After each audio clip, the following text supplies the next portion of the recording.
श्रद्धा रेसिपीमध्ये आपलं स्वागत आहे। आज आपण करणार आहोत कढी। त्याच्यासाठी मी 1 ग्लास ताक घेतलेला आहे, चवीनुसार मीठ, लसणाच्या पाकळ्या 4-5, कोथिंबीर, शेंगदाणे, जिरे, बारीक चिरलेली मिरची आणि कोथिंबीर, 2 चमचे बेसन पीठ, थोडीशी हळद। चला आता आपण रेसिपीला सुरुवात करू। मिक्सरचं भांडं घेतलेलं आहे, त्याच्यामध्ये आपण हे शेंगदाणे, थोडीशी कोथिंबीर, लसूण,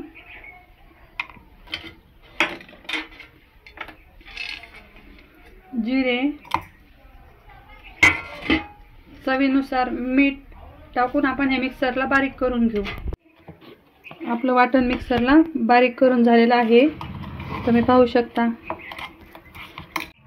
आता आपण जे मिक्सरमधून वाटण काढलेलं आहे ते आपण या ताकामध्ये टाकून घेऊ।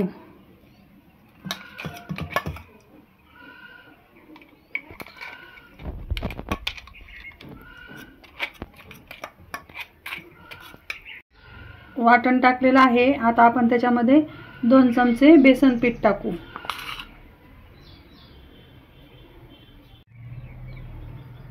थोडीशी हळद। आता आपण रवीच्या साहाय्याने त्याला चांगलं हलवून घेऊ। आता आपण व्यवस्थित कालून घेतलेलं आहे। आता आपण कढीला फोडणी टाकू। आपली कढई तापलेली आहे, आता आपण त्याच्यामध्ये तेल टाकून घेऊ।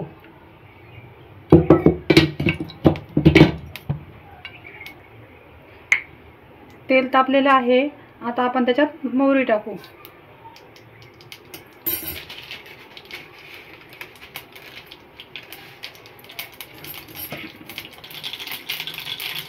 मोहरी फुटलेली आहे, आता आपण त्याच्यामध्ये अर्धा चमचा जिरे टाकू।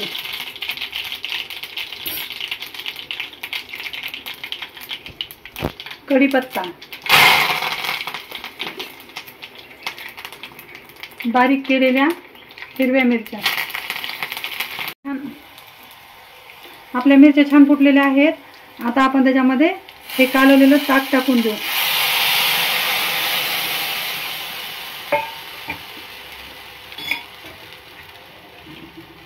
बारीक चिरलेली कोथिंबीर,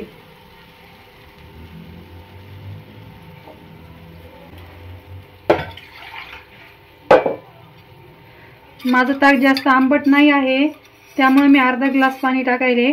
जर ताक असं आंबट असेल तर 1 ग्लासला 1 ग्लासच पाणी टाकायचं।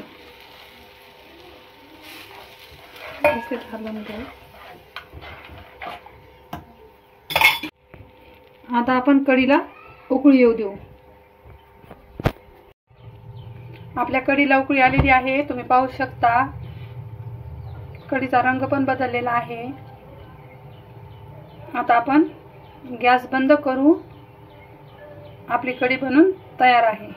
तुम्हाला जर माझा व्हिडिओ आवडला असेल तर माझ्या व्हिडिओला लाईक करा, शेअर करा आणि माझ्या चॅनलला सबस्क्राईब करा। धन्यवाद।